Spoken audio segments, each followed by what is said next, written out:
Hello friends, आपका मेरे channel nursing hub पर स्वागत है।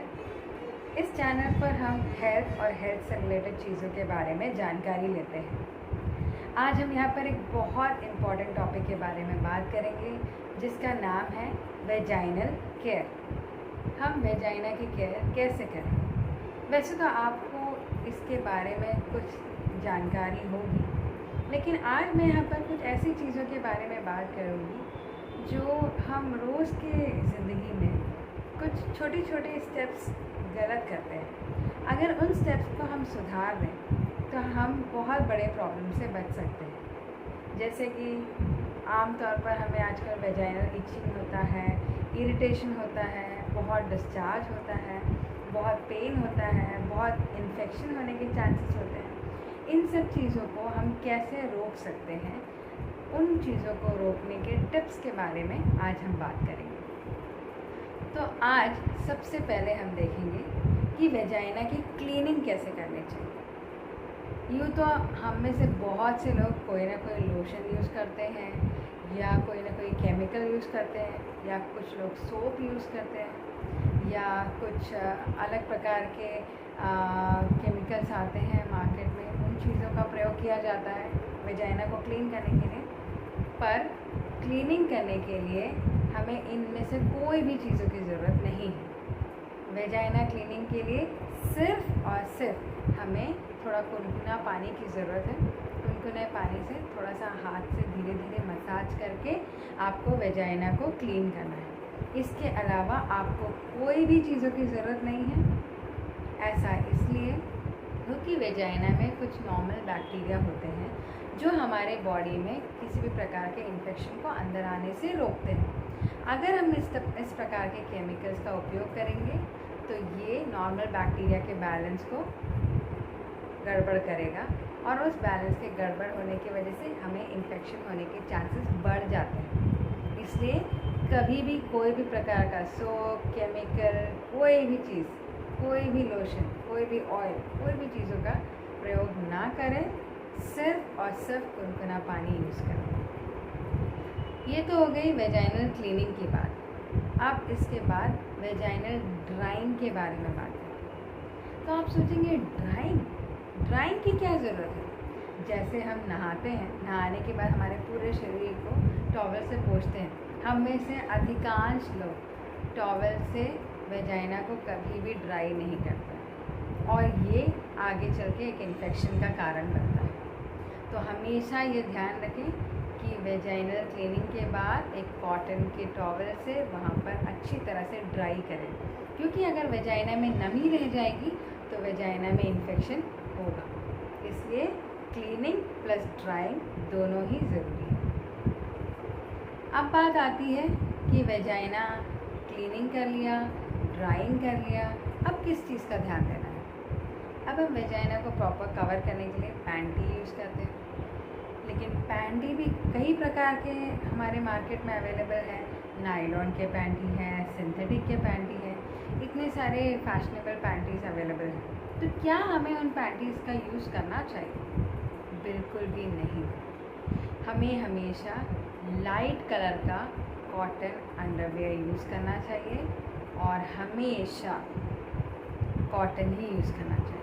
किसी भी प्रकार का नायलॉन, सिंथेटिक या कोई और मटेरियल हमें यूज़ नहीं करना है। अब आप पूछेंगे क्यों नहीं करना है? भाई देखने में तो ये सब बहुत अच्छे लगते हैं, इनका रेट भी कम होता है, तो फिर क्यों नहीं लेना? ऐसा इसलिए क्योंकि कॉटन फैब्रिक्स के अंदर ऐसे मटेरियल्स होते हैं जो आपके स्वेट को सोख लेते हैं, आपके पसीने को सोख लेते हैं, और पसीना अगर सूख जाएगा तो वेजाइना में मॉइस्चर नहीं रहेगा और आपको इन्फेक्शन नहीं होगा। लेकिन नायलॉन और सिंथेटिक मटेरियल्स के अंदर ऐसे कोई भी मटेरियल्स नहीं होते जो उसमें मॉइस्चर को सोखे। उल्टा उस तरह के मटेरियल्स को आप पहनेंगे तो आपको पसीना ज़्यादा आएगा और ज़्यादा इन्फेक्शन होने के चांसेस हैं, क्योंकि मॉइस्चर बरकरार रहेगा और ये वेजाइना को इन्फेक्शन की ओर ले जाता है। इसके अलावा कॉटन पैंटी तो यूज़ कर रहे हैं, पर कॉटन पैंटी का कलर हमेशा लाइट कलर होना चाहिए, डार्क कलर नहीं। अब आप पूछेंगे कि डार्क कलर क्यों नहीं, लाइट कलर ही क्यों? ऐसा इसलिए कि डार्क कलर हमेशा ज़्यादा गर्मी खींचता है। ज़्यादा गर्मी खींचेगा तो ज़्यादा पसीना आएगा और ज़्यादा मॉइस्चर रहेगा। तो इसलिए हमेशा लाइट कलर के कॉटन पैंटीज़ का उपयोग करें। ये हो गई वेजाइनल क्लीनिंग की बात। अब ड्राइंग की बात, अब किस तरह की पैंटी यूज़ करना है। अब हम नए पैंटी क्लीन करने, नए पैंटी लेते हैं तो नए पैंटी का उपयोग कैसे करें उसके बारे में बात करते हैं। नए पैंटी का प्रयोग जो है, हम में से कई लोग जैसे ही मार्केट से पैंटी लेकर आते हैं तुरंत उसे पहन लेते हैं, पर ऐसा बिल्कुल नहीं करना है क्योंकि ये आपको इन्फेक्शन कॉज कर सकता है। इसलिए बोल रही हूँ, एक वाकया बताती हूँ आप लोगों को। मेरे मम्मी की एक फ्रेंड थी, उनकी बेटी उसके लिए पैंटी लेकर आए गए। पैंटी लेकर आने के बाद वो बच्ची ने तुरंत उसे पहन लिया। कुछ दिन के बाद उसे वजाइना में इचिंग, इरिटेशन, स्वेलिंग होने लगा और फिर वहाँ से डिस्चार्ज होने लगा। उसको बहुत ज़्यादा पेन होता था। जब उन्होंने जाकर डॉक्टर को दिखाया तो उन्होंने बताया, आपने बिल्कुल गलत किया है। आपको पैंटीज़ नई खरीदने के बाद उसे हमेशा पहले 30 मिनट तक एंटीसेप्टिक लोशन पर डुबा कर रखें, उसके बाद उसे सन ड्राई करें।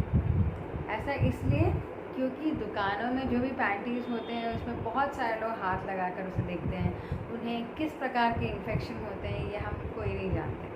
और इसके अलावा एक और रीज़न भी है, कई बार हमारे पहचान का दुकानदार रहता है तो हम कह कर जाते हैं, भैया अगर टाइट हो जाएगा तो हम बदल देंगे। हाँ, तो अगर दुकानदार भी वो रिलेशनशिप बनाने के लिए कई बार एक्सेप्ट कर लेता है, तो हम तो नहीं जानते कि ये पैंटी एक्सचेंज की हुई पैंटी है या नहीं, पहनी हुई पैंटी है या नहीं, या कितने लोगों ने इसे टच किया है। तो बिल्कुल भी हमेशा इस बात को गांठ बांध कर रख लीजिए कि नई पैंटी आएगी तो हमेशा उसे एंटीसेप्टिक लोशन पे डुबा कर रखें और फिर उसे सन ड्राई करें। सन ड्राई करने से उसमें से हर प्रकार के मॉइस्चर, हर प्रकार के बैक्टीरिया का खात्मा हो जाएगा और आप उसे अच्छे से पहन सकते हैं, सेफली पहन सकते हैं। अब बात आती है पैंटी के क्लीनिंग की। पैंटी क्लीनिंग के लिए भी कोई स्पेशल स्टेप होता है? हाँ, स्पेशल स्टेप होता है। पैंटी क्लीनिंग करने के लिए सबसे पहले तो मैं आपको ये बोलूँगी, कोई भी डिटर्जेंट, कोई भी फैब्रिक सॉफ्टनर्स, कोई केमिकल्स, कोई भी सेंटेड प्रोडक्ट्स, कोई भी चीज़ों का आप उपयोग पैंटी क्लीनिंग के लिए ना करें। कोई भी हार्श डिटर्जेंट्स का उपयोग ना करें। सिर्फ कोई भी माइल्ड सोप ले लें और उन माइल्ड सोप से पैंटी का क्लीनिंग करें। और पैंटी क्लीन करने के बाद उसे हमेशा डबल वॉश करें ताकि उसमें किसी भी प्रकार का कोई भी डिटर्जेंट का तत्व बाकी रह गया हो तो वो उसमें धुल जाए। क्यों? क्योंकि ये डिटर्जेंट अगर थोड़ा भी उसमें रह जाएगा तो आप जब उस पैंटी को यूज़ करेंगे तो आपके स्किन में इरिटेशन और इचिंग कॉज कर सकता है यही डिटर्जेंट। तो इसलिए उसे डबल वॉश करना ज़रूरी है और डबल वॉश करके सन ड्राई करें। सन ड्राई करने के बाद ही उसका उपयोग करें, उसमें किसी भी प्रकार का मॉइस्चर नहीं होना चाहिए। अब बात आती है कि वेजाइना को क्लीन रखने के लिए शेव करना चाहिए या नहीं। शेव तो करना ही चाहिए, है ना, क्योंकि शेव नहीं करेंगे तो कैसे वेजाइना क्लीन रहेगा। या फिर कोई केमिकल्स तो यूज़ करना ही चाहिए क्योंकि वेजाइना तो क्लीन रखना ज़रूरी है, साफ़ रखना ज़रूरी है। बट नहीं, वेजाइना को क्लीन रखने के लिए ना ही आप शेव करें, ना ही आप किसी भी प्रकार का केमिकल यूज़ करें, ना ही कोई ऑयलिंग करें, ना ही कोई सेंटेड प्रोडक्ट्स का यूज़ करें। ऐसे कोई भी प्रोडक्ट्स आपके वेजाइना में नॉर्मल बैक्टीरिया के बैलेंस को बिगाड़ देंगे, प्लस इचिंग और इरिटेशन कॉज करेंगे। तो इसलिए ऐसे सब चीज़ों से दूर रहें। आपको जो करना है वो ये है कि सिर्फ आप वेजाइनल हेयर्स को ट्रिम करें, उसे शेव करके पूरा क्लीन ना करें। क्यों? इसीलिए क्योंकि हमारे जो वेजाइना में हेयर्स होते हैं वो एक प्रकार का प्रोटेक्शन प्रोवाइड करते हैं वेजाइना में, ताकि डायरेक्ट बैक्टीरिया जो है वेजाइना में एंटर ना हो जाए। इस तरह के डस्ट मटीरियल्स को, बैक्टीरिया को ट्रैप करने का काम करते हैं ये हेयर्स। तो अगर आप उन्हें शेव करके निकाल देंगे तो एक तरह से हाँ, हम उसका एक लेयर का प्रोटेक्शन निकाल दे रहे हैं। तो हमें ऐसा बिल्कुल भी नहीं करना है। हमेशा वेजाइना में लंबे बाल रहने की वजह से आपको एक इरिटेशन होगा, उस उस इरिटेशन को कम करने के लिए आप उसे ट्रिम करके निकाल सकते हैं, बट उसे शेव ना करें, ना ही कोई केमिकल्स का उपयोग करें। इसके अलावा वेजाइना में किसी भी प्रकार के इरिटेशन, इचिंग या कोई सूजन या बहुत ज़्यादा डिस्चार्ज या इन्फेक्शन, इस टाइप की चीज़ों को बचाने के लिए एक दिन में कम से कम 3 से 4 लीटर पानी का उपयोग करें। इसलिए क्योंकि 3 से 4 लीटर पानी पिएंगे तो आपका वेजाइना भी हाइड्रेटेड रहेगा, ड्राइनेस की प्रॉब्लम, इचिंग की प्रॉब्लम, पेन, इस तरह की तकलीफ नहीं होगी। अब एक और इम्पॉर्टेंट टिप बताती हूँ। वो एक इम्पॉर्टेंट टिप क्या है? यूरिन पास करने के बाद वेजाइना कैसे क्लीन करें। मैं 99% लोगों को जानती हूँ जो यूरिन पास करने के बाद कभी भी वेजाइना को क्लीन या ड्राई नहीं करते हैं, जो कि बहुत ही गलत बात है। हमको क्या करना है? यूरिन पास करने के बाद पानी से उस जगह को क्लीन करना है। क्लीन करके अपने हाथ में आप वाइट कलर के सॉफ्ट टिश्यू पेपर्स रख लें और उन सॉफ्ट टिश्यू पेपर से पैटिंग करके वेजाइना को ड्राई करें। अगर आप घर पे हैं तो घर पे आप सेपरेट टॉवल रख लें और उस सेपरेट टॉवल को से आप वेजाइना को ड्राई करें। ये टॉवल ध्यान रखें कि कॉटन टॉवल हो और लाइट कलर्स के टॉवल, छोटे साइज़ के हैं तो भी चलेगा, और उसको आप सेपरेटली सिर्फ वेजाइना को पैट करने के लिए यूज़ करें। और कहीं बाहर जाते हैं तो वहाँ पर अपने साथ में सॉफ्ट टिश्यू पेपर्स ले जाएं, जिससे आप वेजाइना को ड्राई कर सकते हैं। ऐसा इसलिए क्योंकि यूरिन पास करने के बाद क्लीनिंग नहीं करेंगे तो फिर इन्फेक्शन होगा, और क्लीनिंग करने के बाद फिर ड्राई नहीं करेंगे तो मॉइस्चर रह जाएगा, जो फिर आपके वेजाइना में इन्फेक्शन कॉज कर सकता है। इसलिए हमेशा यूरिन पास करने के बाद क्लीनिंग और ड्राइंग बहुत ज़रूरी है। अब इसके बाद हम बात करते हैं सेक्स के बाद हमें वेजाइना का केयर, क्लीनिंग कैसे करना चाहिए। सेक्स के बाद ये माना जाता है कि अगर आपने यूरिन पास कर लिया तो आपको इन्फेक्शन होने के चांसेस बहुत कम हो जाते हैं। उसके अलावा क्लीनिंग कैसे करना है, उनमें से अधिकतर लोग सेक्स के बाद क्लीनिंग नहीं करते, वैसे ही सो जाते हैं। बट हमें वैसे सोना नहीं है, हमें क्लीनिंग करके सोना है। कैसे क्लीनिंग करना है? नॉर्मल पानी से क्लीन कीजिए, हाथ से धीरे धीरे मसाज करके पूरी सिक्रेशंस को निकालिए और उसके बाद फिर पैट करके ड्राई कीजिए। ऐसा इसलिए क्योंकि ये एक छोटा सा स्टेप आपको बहुत बड़े urinary tract infection, vaginal infection, इस सब चीज़ों से बचा सकता है। एक और टिप मैं आपसे शेयर करना चाहती हूँ, जो आप लोग सबको एक कन्फ्यूजन होगा। मेंसेस के दौरान हमें वेजाइना का केयर कैसे करना चाहिए। मेंसेस के दौरान वेजाइनल केयर करने के लिए जो सबसे इम्पॉर्टेंट चीज़ है वो है, पहले तो कॉटन पैड का यूज़ करें। कॉटन पैड का यूज़ करने के बाद चाहे आपको ब्लीडिंग ज़्यादा हो, कम हो, आपकी पैड ख़राब हो गई हो या नहीं ख़राब हुई हो, आपको ये गार्ड बांध के रखना है कि आपके पैड को 4 to 5 आवर्स में आपको चेंज करना है। क्यों चेंज करना है? आप बोलेंगे पैड तो बहुत ही कॉस्टली आता है, पैड बार बार गंदा नहीं होगा, चेंज कर देंगे तो फिर क्या मतलब, वेस्ट हो जाएगा। बट बिल्कुल नहीं। हमारे पैड के अंदर ऐसे केमिकल्स होते हैं जो अगर 4 से 5 घंटे के ऊपर उसे यूज़ किया जाए तो वो केमिकल्स पैड में रिलीज़ होने लगते हैं और फिर वो पैड से हमारे वेजाइना में जाते हैं, जो हमें कैंसर पे एक्सपोज करते हैं।